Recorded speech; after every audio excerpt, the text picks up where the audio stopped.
We have Stacy and Jason, and Kirsten and Holly and Brian are here so far. Scott is listening in as well, off camera, but he's here. And we are starting to record. Just want to make sure everybody knows that. So for those of us that can't be here, I want to make sure that they have an opportunity as well to learn a little bit. So. Wow, I'm going to be famous. That's right. You're already famous, Laurie. You're already famous, Laurie. Come on. Absolutely. So. And we'll continue to have more people join us within the next minute or two, I predict. So. Then we'll get you rolling. So. Robert gave me a mark to stand on. For those of you who don't know me, Kenny and I we literally live in a hard bottom swamp. So we don't get really good internet. And we both worked at LSU, so getting internet's just not really that big of a deal. I had to walk around. The computer sometimes gets a good signal, but like if the wind does this. So last night, I'm walking around the house with I am on my iPhone, and it's in my cup holder for my SUV, and the cup holder is stuck in a measuring cup, and the measuring cup is on top of a cast iron pan. Oh my.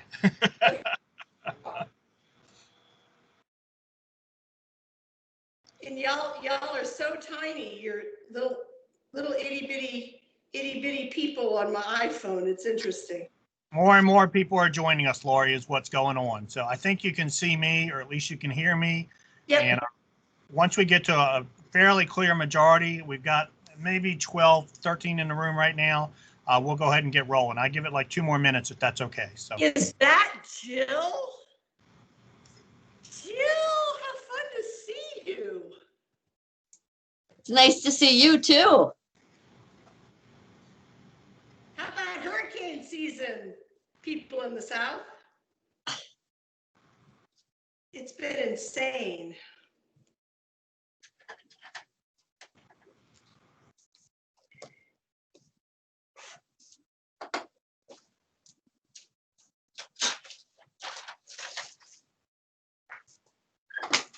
Okay, Laurie, when you come back, I think we're going to get rolling. So I just want to respect the people who are here. So, okay, we're going to go ahead and get started. Again, this session is being recorded for those of us that have to drop off early or perhaps cannot make it in real time so they can review it later. I'm very pleased to have with us Miss Laurie Patterson, who is a dear friend of mine, who's actually going to be leading us through the nuances of an ask, because I think a lot of people get fear about an ask and trepidation and things of that nature. And if there's a dynamo that can ever do an ask and get anything out of anybody, it would be Laurie Patterson. So, Laurie, I'm going to turn it over to you. All righty.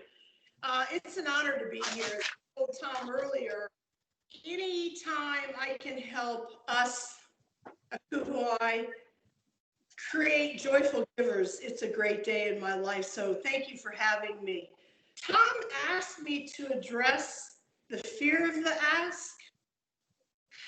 Folks, I don't know anybody professional, either in the professional fundraising arena and development or volunteers, which is what all of y'all are with the exception of Scott, who hasn't been turned into a quivering, nervous puddle before they make their few asks. It's very, very common to be nervous about an ask. And why is that, do you think? I think, and my instructors have said, it's because money is one of the big taboo subjects of our culture. Most of us were raised to believe talking about money is impolite, perhaps even crass. We aren't brought up asking for money except from our parents. Religion, sex, and politics seem to be more comfortable for us to talk about, particularly politics in the last little while, than talking about money as far as most of us are concerned. And people tend to think that fundraising is all about money. But nobody gives us $1,000 of our hard-earned money because they have no place else to put it.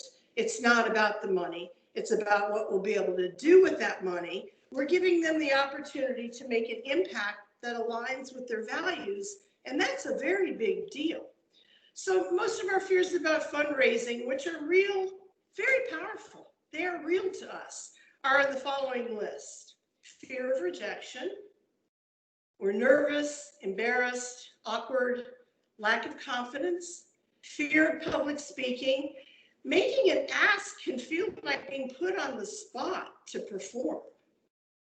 A lot of people have told me that they're afraid about making an ask because they're afraid that they're going to blow the ask and that the person, the potential donor, is going to be upset with the organization.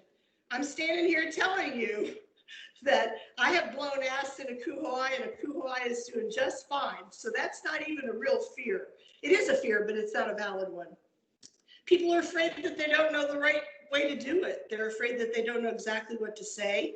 They're terrified that they're not going to be successful. They're afraid that their potential donor isn't going to want to talk to them. And this is the number one I hear from most of my training people. I don't want to bring money into a relationship. I don't want my friends, my colleagues, to think that I'm begging them for money.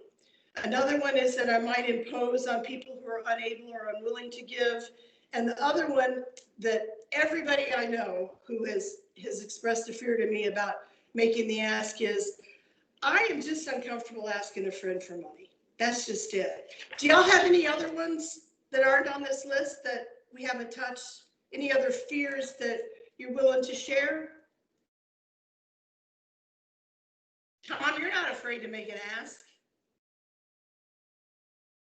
Nobody's afraid? Okay.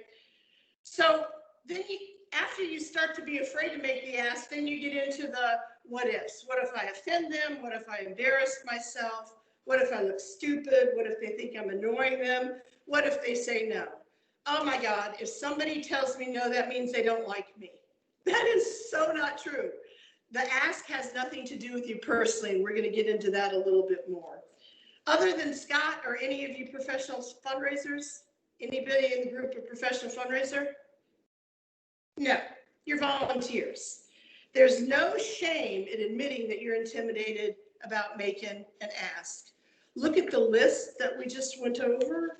Haven't other aspects of your lives created similar fears? Think about the first time you presented your budget in your real job. Weren't you nervous about doing a budget? I don't know if anybody can remember the last time they went on a date, but think about going on a date. I mean, you're nervous the first time. If you go through this list that the experts have told us at the top, 10, 15 reasons that people are nervous about making an ask, most of these things were on your first date. For sure you have experienced a lot of these things when you do your budget, or you do your first job interviews, or any other stressful situation. You have to go in front of your board, you have to go in front of your VP. And how did you work through the fears in your professional life when you did something that you were uncomfortable with? Anybody? Prepare. Knowledge decreases fear, and so does practice.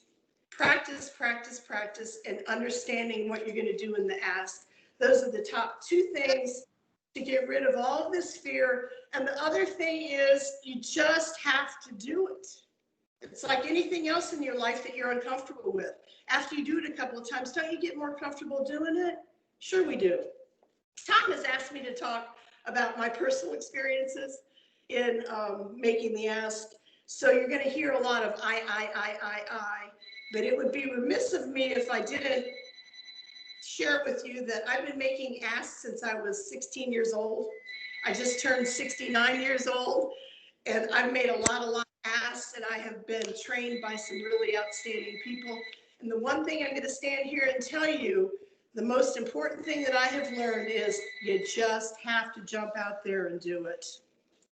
When I first began making asks during college for my other passion group besides the Kuhoai, it's called Casting for Recovery, and it teaches, we gather breast cancer survivors, both men and women, because men also get breast cancer, and we take them fly fishing. About 50, 60 years ago, an oncologist discovered that the motion of fly fishing is really good for breast cancer survivors. So that's been one of my passions, and my mom and dad were into it. So I made my first ask when I was 16 years old, and I was a nervous wreck about it. And an experienced professional fundraiser for the Ask for Recovery organization shared this gem with me. She took me aside and she said, Lori, it's perfectly okay for you to admit your fear to a prospective donor. Scott, I have to share with you that I am nervous as a cat, and I'm outside my comfort zone in doing this, but our mission is just too important to me to let fear hold me back. What's wrong? There's nothing wrong with admitting your fear to a donor. I certainly did it the first, 5-6 times I made ask. But again, as I said earlier, once you get comfortable with the process of making an ask, you're not going to be afraid anymore. Are you going to be a little intimidated? Maybe a little bit nervous? Sure. I don't even know how many asks I've made in my lifetime. And I still get butterflies in my stomach. And I think that's great because it means that I'm excited about what I'm getting ready to do.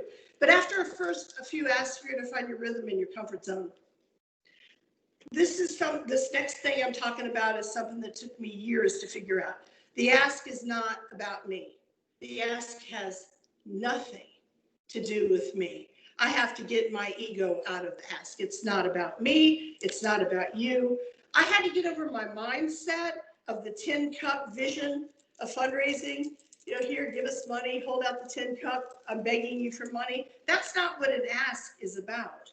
I'm not asking for money for myself. I'm not asking you to send me to, Patagonia again to go fly fishing. I'm asking my prospect to donate to support the incredible mission of our organization.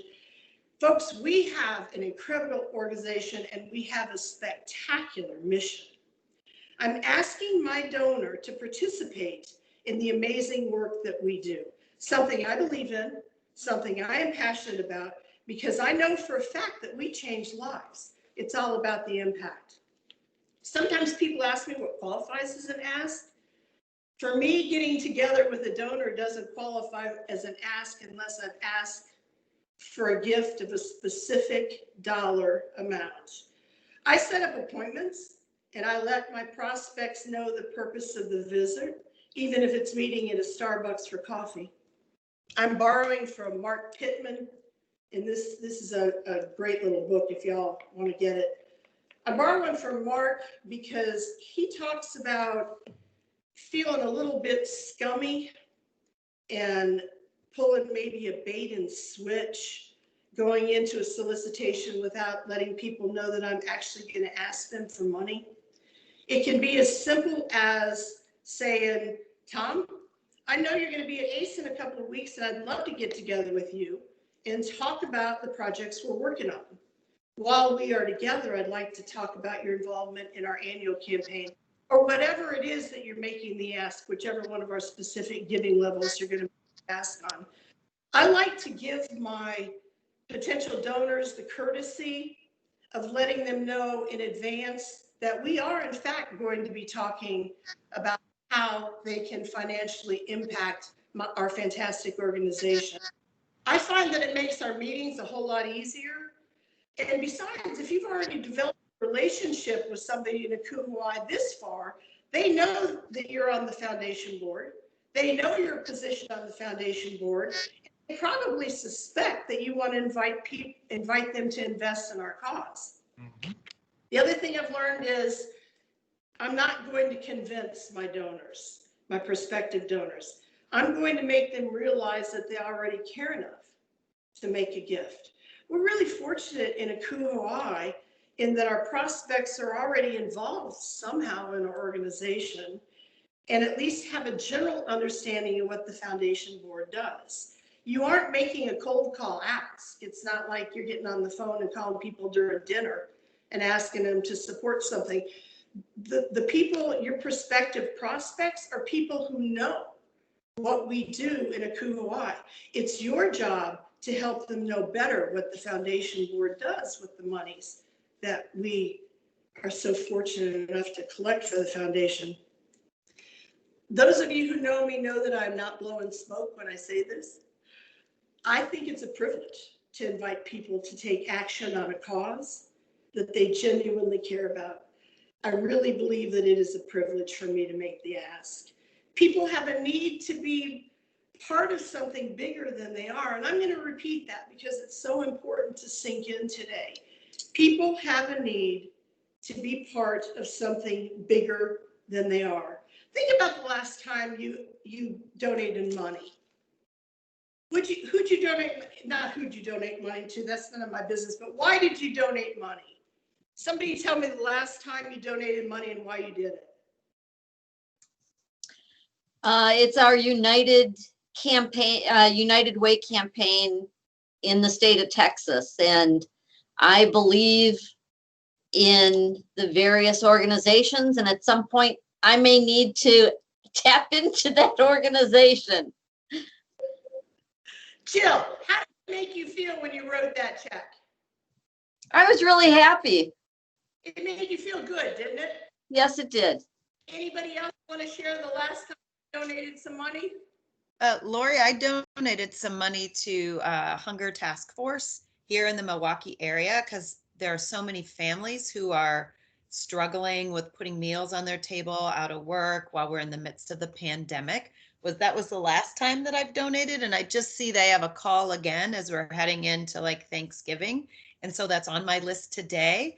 But there was this really like feel good moment that I feel currently I'm blessed to be employed, and so I should be moving that forward to someone else. So And how did it make you feel? It made you feel good, didn't it? It made you feel good to be a part of something bigger than it what. surely did. Right, to help somebody else out without having somebody have to ask me. Yes. Yeah, and that's when I first started talking to you a couple minutes ago, I said I consider it a really fantastic day in my life as a fundraiser if I can help somebody else make a prospect become a joyful giver. It's all about making our prospects become joyful giver. And again, not to reiterate and beat a dead horse, but Akuhawai has so many outstanding, truly outstanding projects and things that we do with the money that we raise. It should be pretty easy to make our colleagues become joyful givers. So how are we going to make people become a joyful giver? How are we going to motivate our colleagues and the people you're going to be asking for money in the next year or so to become joyful givers? Y'all, you have to do your homework. It is like anything else in our professional lives or our personal lives. You have to do your homework. You have to know our mission. What's meaningful to you about the work we do? Why is it important to you? What speaks to you personally about the work that we do? And what does the money we raise support? What programs? You need to know our programs. You need to know the giving levels. What specifically are you asking for? Are you going to ask Lori Patterson to become an individual major donor? Okay, what does that mean? That means you're asking Lori Patterson to give $1,000 for 5 years. You need to know all of our programs, all of our different giving levels. So you need to know what you're going to ask, and that means that you have to do your homework. Years ago, I'm going to tell a story on myself.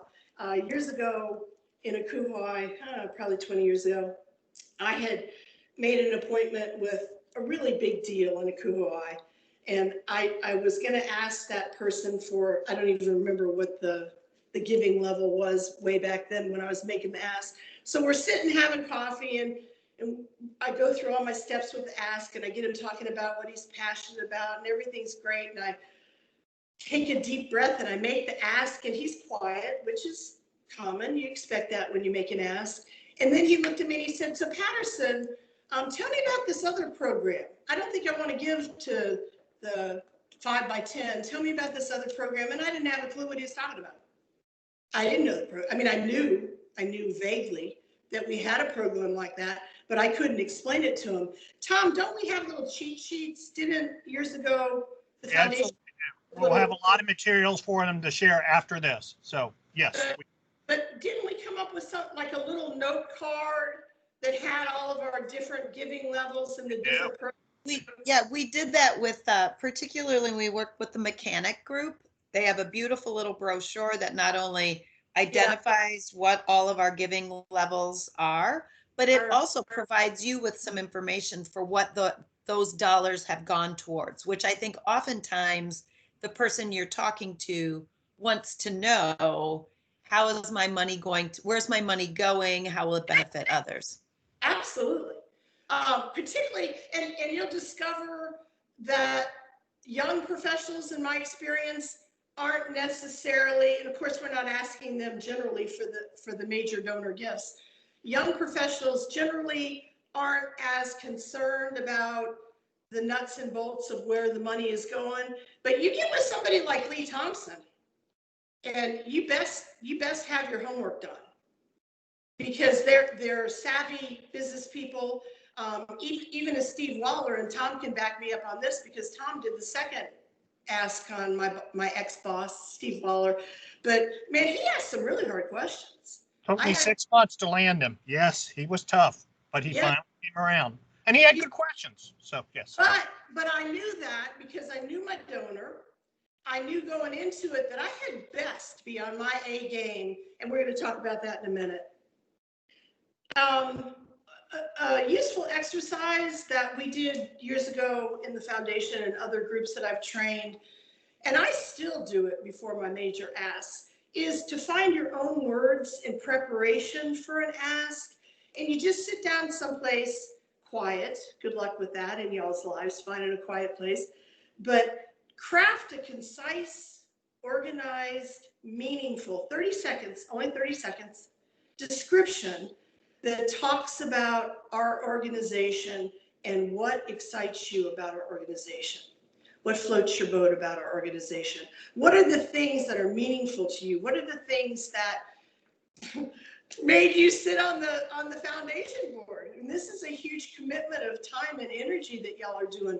You obviously believe in what Akuhoi and what the foundation board does. So craft a 30-second description. And that you'll be amazed at how that gives you clarity. And then when you move into the preparation to actually doing your homework to make the ask, it becomes personal because they're your words. Know your prospect. Know your prospect. Tom mentioned that there's a process in place to identify, qualify, and cultivate our prospects. I cannot stress enough how important it is that you know several current, and I'm stressing current key points about your prospect. Is this a good time to make the ask? Is there something going on in their life that is going to preclude them from financially being able to give? I don't want to ask Scott Bowden to become an individual major donor for the third time if he is in fact raising his grandchildren or somebody's kids or something like that.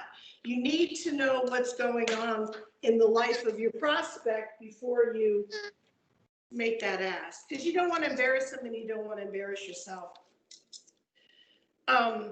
Years and years ago, Allison, y'all know Allison in central office, Allison and I did approach on 4 or 5 prospects that we were nervous about approaching individually. The team approach works really well with some prospects, especially if you're making your first couple of asks, or if it's someone who has a relationship with 2 or 3 people, different relationship with 2 or 3 people.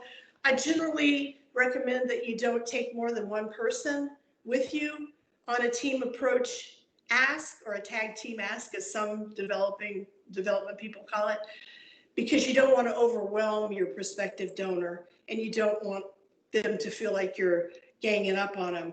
And again, to go back, you're going to do your homework and you're going to practice what you'll each say and do, but the team approach works really, really, really well.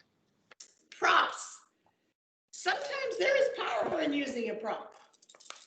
For example, if I'm going to make an ask of a prospective donor and I know that that prospect loves mentoring, I'm going to take a picture of the last Stars group, the last Stars College group with me and use that as a prop. And look at these beautiful young professionals. Look at this. Look at what our organization is doing. Look at what we are giving these young people an opportunity to do. That's a tough one to turn down. Have a plan. When it comes right down to it, asking for money is simply storytelling. We figure out who's most likely to respond well to your story. We give those people the opportunity to tell their story. We show them points of intersection with our story, and we ask them if they would consider investing in one of those points. Write it out. Write it out. Connect your ask with your prospect's interests. How is their gift going to change lives and help us continue to do our good works in the future? How does something we do relate to their interests and their passions? I've said this before, I'm going to say it again, practice. After you write out your ask, practice. Practice out loud to yourself, practice to your significant other, practice to your teenagers, which is actually a wonderful way to practice because they're brutal. Practice with a donor, ask for feedback, practice some more, practice, practice, practice, practice. Winging an ask is not a great idea. Tom, have you ever winged an ask? No, No. not at all, not at all. And I want to make sure everybody knows, if you have questions, please feel free to ask Lori. She doesn't mind being interrupted. So. Yeah, jump Yeah. in. I don't mind what anything y'all do is fine with me. But winging an ask is not a great idea. Sometimes it happens. Sometimes you'll be at your regional conference and somebody walks up and you start talking about, or maybe they initiate the conversation about the Stars College, or they initiate the conversation about our new professional award or something like that. And your brain clicks and you go, man, they're into this. Maybe this would be a good time to make the ask. I have mixed emotions about that because I've done it and it's blown up in my face. There's something called the elevator ask exercise. Tom, have y'all done any of those? Any of that? Yeah, elevator speech, things like that. Yep. You know, it's you get on the elevator with the chairman of a board and you have 30 seconds to get up to his top floor, so you make your ask. I talked about that a little bit when I suggested that you do a 30-second clear, concise, passionate, written exercise about how you feel about the foundation. The answer to an ask is going to be one of three things. It is going to be yes, it is going to be maybe, or it is going to be no. Because you've done your homework and you know your prospects, I strongly suggest that you think through objections. Objections usually fit into 4 or 5 categories. A really good training exercise for groups is to brainstorm common objections that your prospective donors might have. My kids are in college. It's been a really hard year for us financially. I gave at work. What are some other objections that you think your donors might come up with, particularly in the time of COVID? What are some objections? I'm already giving to another organization and I'm tapped out. There you go. So I suggest that you as a team or in your different teams get together sometime and come up with brainstorm common objections and then brainstorm answers. Because if you do that simple, and it's really kind of fun exercise, you prepared phrasing for people's objectives. You want to turn the objection into an objective. I can't possibly give with my son in college. So your answer can be, okay, so Tom, our objective is to figure out how you can make the gift you want to make to a Kuhuai while spreading the pledge payments in a way that makes it easier to work around your son's tuition payments. Is that it? It's an excellent, and even if you don't do it as a team or as a group, it's an excellent thing for you to do, because remember, you're going to know your donor. You know your donor well. You've thought through, if you think through all of the objections, then when you actually make your ask and the objections happen, boom, you've got it. Whenever prospects have objections to giving when you make an ask, it's really, really important that you're ready with an affirming response. You know, Laura, I've got a son in college. I can't possibly, I just can't possibly give to Kuhoi. That affirming response from Lori is going to be, I can appreciate that. Then let silence fill the air. Don't say anything after that objection in your affirmative response. I get that. I totally understand that, whatever your verbiage is. Let silence fill the air, because I guarantee you that your prospect is going to ask another question, and then you get into a rhythm of answering and asking questions to help your prospect overcome those objectives. Help them figure out how it could work. For example, oh, Lori, I can't afford $1,000 a year for 5 years to be an individual major donor. Tom, $1,000 a year is $84 a month. Does that help you understand that maybe you could do it? Make it conversational. Nobody really enjoys an ask when it's wooden, you know, like the ones you get when you're eating dinner at home. You can tell the people are reading a script. And that always makes me wonder if they're really passionate enough, if they really know enough about their organization for me to give them any money. Practice those responses. I write bullet points for every single prospect I'm going to make an ask of. And I write down those responses based upon my knowledge of the prospect for the maybes and the no's. I actually sit down and write down that Tom might say no because he's got a son in college, or that Susie might say no because she's got her mom at home because of COVID. I write those responses down. Practice your phrasing. You don't want to make a general statement like, hey, would you be able to make a donation today? Always ask a specific question. Would you be able to make a $1,000 gift? Tom, would you consider a $1,000 gift? Would you consider making a gift of $1,000? Tom, I'd like you to consider making a gift of $1,000. Make it specific. Don't make it general. Don't do that. Would you be able to make a donation today? Because they're going to, Kristen, would you be able to make a donation today? Kirsten actually has something to say, so. Yeah, I had a question. I didn't know I was going to be asked for more money. No, I'm kidding. My question is, when I think about the cold callers, okay, so first of all, my husband accepts all phone calls and entertains anyone who calls. So I'm like, I don't even know why you answer the phone, but he gets some joy out of it. One of his consistent questions is how much of my donation goes to the actual charity and how much is taken up in administrative overhead. Do we have an answer for that, about as a foundation, what the percentage of the, do you know what I anticipate that could be a question. You're asking, like, remember a couple of years ago, there was a great big hoo-ha, 10 years ago, there was a big hoo-ha with the ASPCA, which is one of the ones that my husband donates to. And there was a big expose that the ASPCA was spending hundreds of thousands of dollars on their administrative stuff and not so much on taking care of the animals. That's what you're asking, huh? What's the division, Tom? Yeah, and the answer is yes, we can get that information for you so you have a good talking point on that. We can tell you overall overhead is very, very low. A prime example is Mr. Bowden's on his call and he's actually furloughed today. So anyways, we'll leave that be. Okay, thank you. That's a good question, Kristen.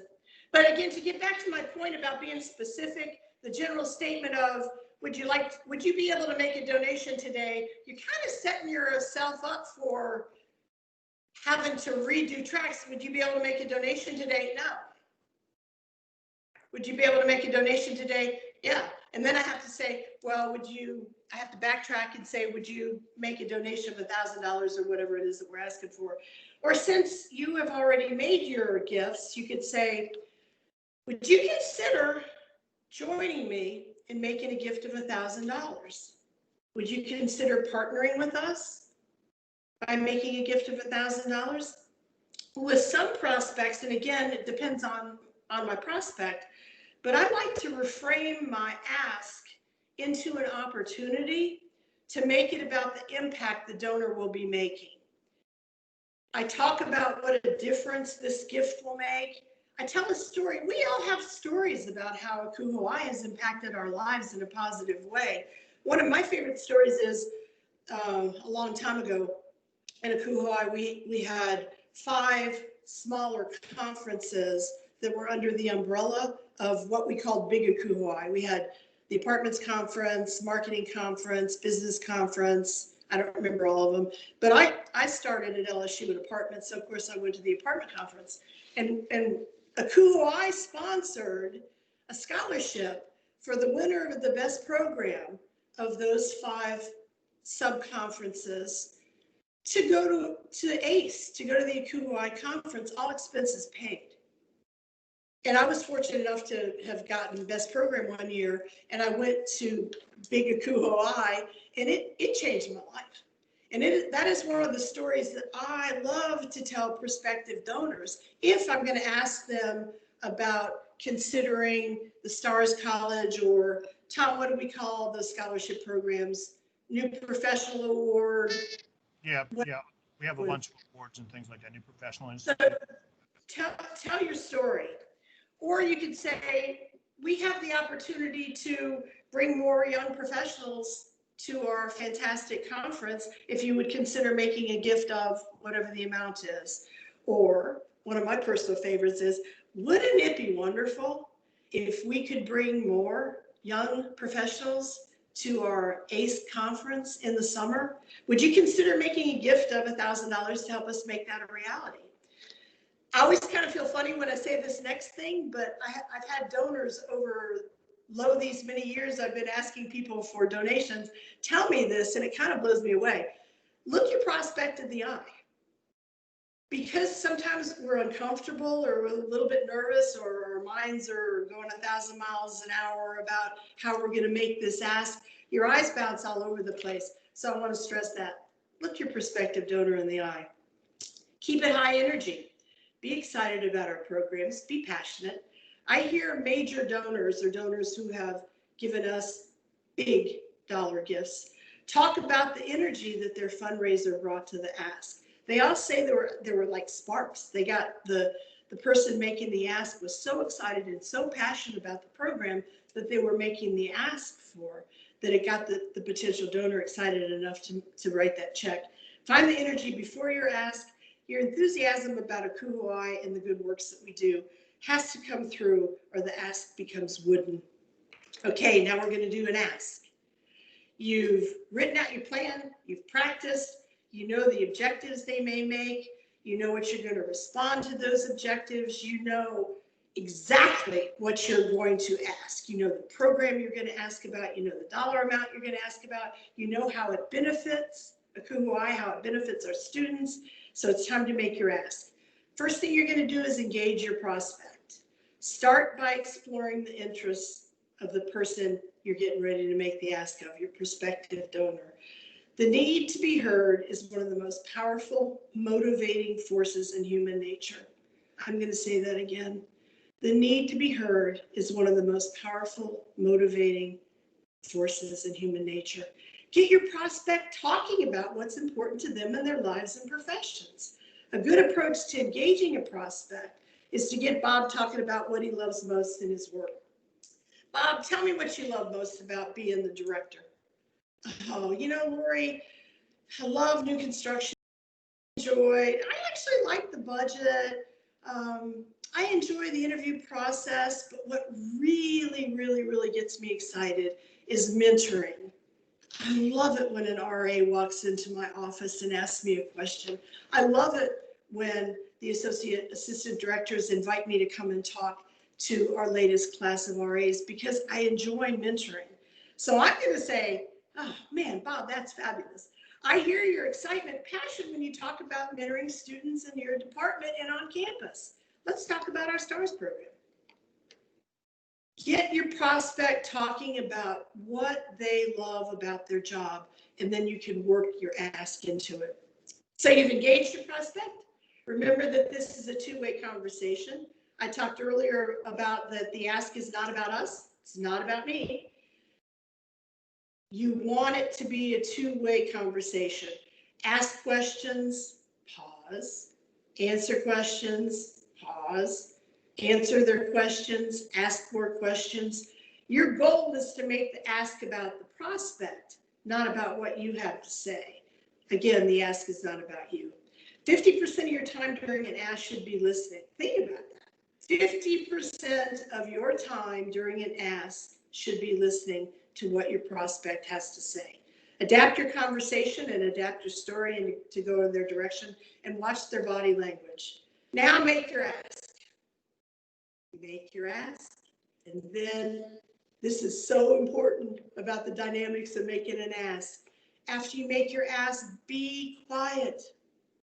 Let it sink in. Our culture hates silence. After your ask, just be quiet. And this may be the hardest part of making an ask. After you make your ask, be quiet. It's hard. Wait it out. When you start babbling, things fall apart. Your prospect's going to be quiet, so our inclination is to say, oh my gosh, you're right, $5,000?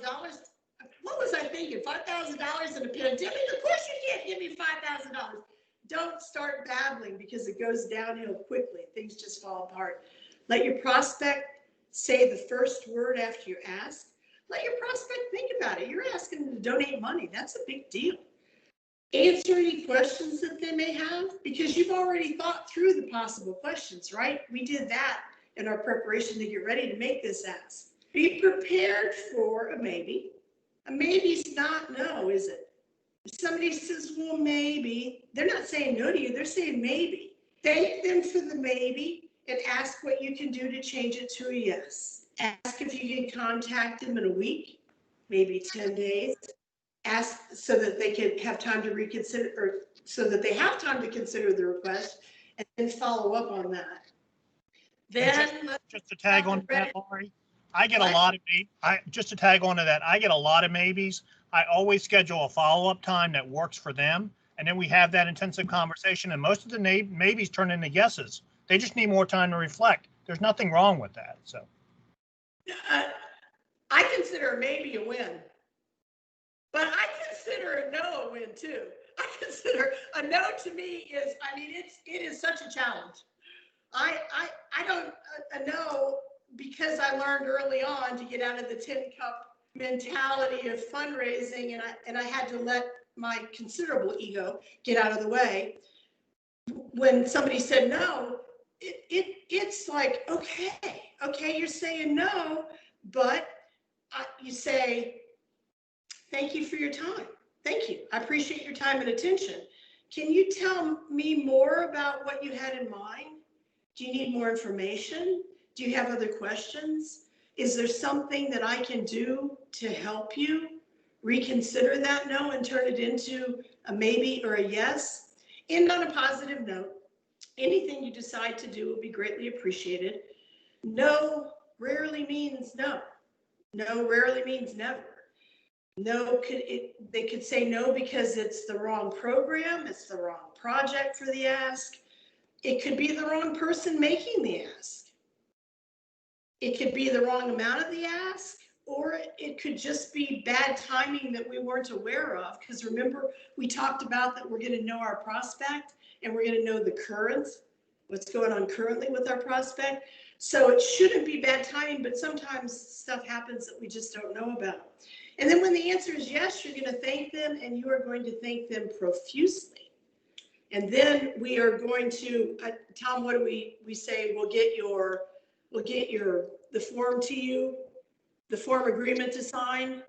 right, if that's in person. If not, what I do is I walk them through it online. Do I technically need to do that? No, but I want to make sure it goes through. I'm anal about that. So I will say, okay, click here. You should get this confirmation. Did the confirmation go through? You're official. Congratulations. You're the newest IMD, or whatever the case may be. So.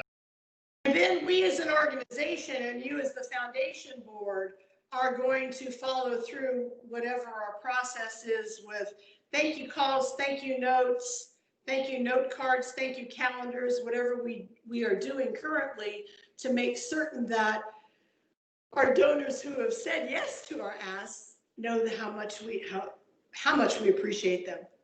Okay, any questions?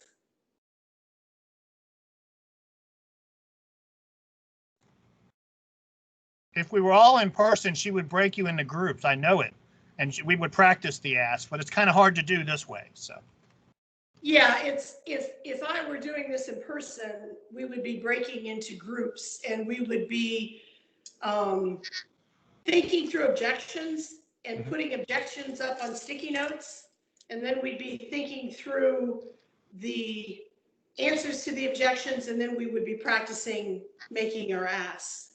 Agreed. I hope there are some things that you can take away from me yapping for 35 minutes. There's hope no there- question. Lori, Good points, yeah. we have 2 questions. I'll start with Robert. He had one, so. So Lori, I noticed at the this great presentation, by the way. I know I'm not part of this committee, but I actually took a lot away from this. So I'm glad to be able to be here with you today. In the beginning, I noticed you held up a book for a second, and I was looking through your notes. I just want to make sure that I get this right. Is that book Ask Without Fear? Yeah, okay, you've got it on the screen there. If it's okay with you, I've found this on Amazon. I was going to share that link in the chat box. Is that something you'd be interested in me doing? Oh, sure. This Okay. is Mark Pittman. He's one of, as I said earlier, Tom asked me to talk about my experience with Ask, but I've been sent to so many classes, and people have spent a lot of money on me in my nonprofits to make certain that I know how to make an ask and not embarrass them, quite frankly. Mark Pittman works for me, Robert. He's very much down to earth. There are a lot of, you can ask Mr. Google about making an ask and you'll have rolls of 10 pages of videos and books and things to watch. Mark works for me. Well, first of all, I know him, but he works for me because when I bought this book 2 years ago, at that particular stage in my fundraising life, I was retired. So it shifted a little bit because my priorities changed a little bit. I enjoy this book. He doesn't blow smoke. He doesn't use a lot of trickery. I like for my ask to be transparent and ethical and straightforward. And that's one of the reasons. There's probably, I'd say out of this 40, 50 pages, I'd say there's probably 30 pages that you would learn things from. Excellent. Thank you so much. I will definitely check that out. Yeah, you can go online. If you go online and plug in Ask Without Fear, he does a couple of chapters, so you can tell if you want to spend the $14.95. I Thanks, enjoy it. Robert, and thank you. I mean, you can see I've got it dog-eared and tabbed and stuff. I still go back to this book before I make major asks because he makes me go through the steps by rereading it. And thank you for asking that, Robert, and thank you for helping to coordinate this. For those of you that don't know, Robert works at U of L, and he's our administrative associate, and he keeps me straight, and that's almost impossible. So, but he does a great job at it. So thank you very much. He's thorough. Yes, absolutely. Kirsten, I think, has the next question. So. Yes, you can tell I'm the newbie. I have all the questions. So I love questions. That's how we learn about asking. So when you say we have information on the prospects, I assume that Scott's collecting that, but how do we get that information? Like, how do you know what's going on with someone personally, other than they've been approached once and they reveal to you some? That is an outstanding question. There are 5 universally recognized steps. I don't care if it's a nonprofit or if it's a huge conglomerate with professional development directors. The first step is to identify our prospects. The second step is to qualify our prospects. The third step is to cultivate those prospects. and then we make the ask, and then we follow up and give them love for making a donation. Identifying prospects, I think, Tom, is that what Scott does? Who identifies prospects? Yes, yes. Scott and I work on that. We're going to work with the Power 5 team that's on this call. Shana will be working with her committee, and then the ones that are on my regular committee as well. We will work with you intensely on who your prospects possibly could be, and we will also ask them to suggest prospects.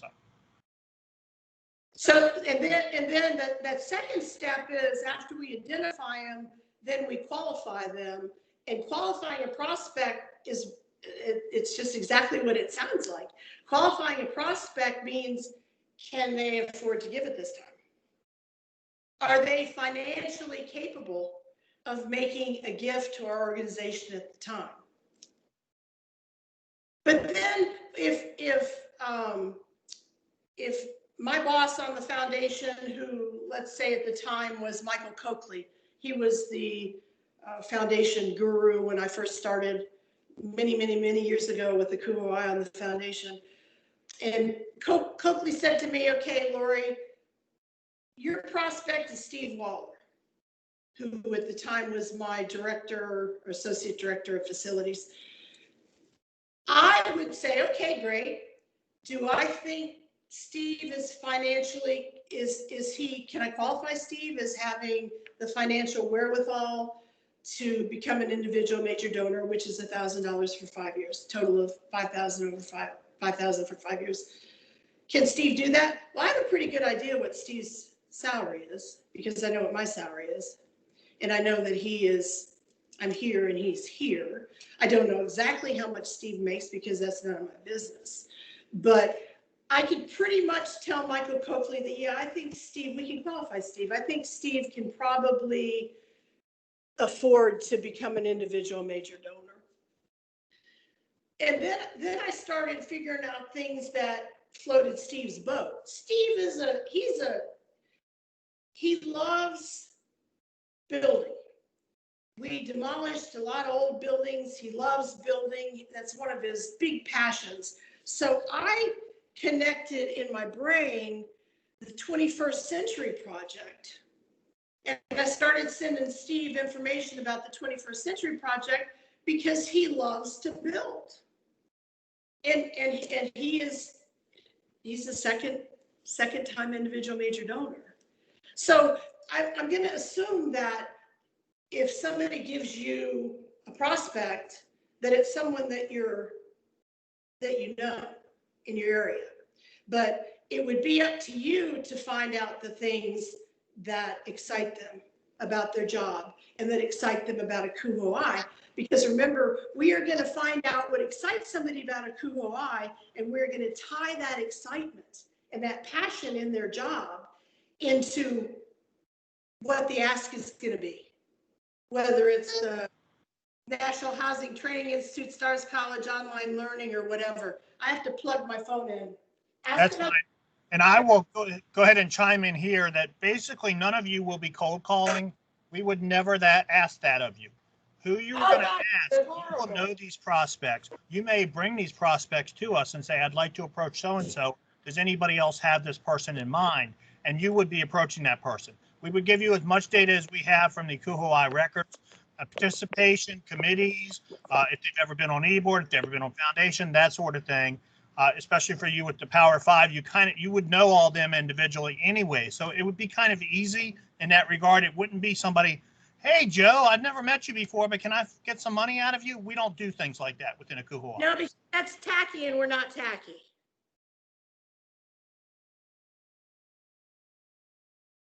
Anything else? Yep. Other questions? We got just a couple minutes left, so I want to make sure they get answered if we can. So.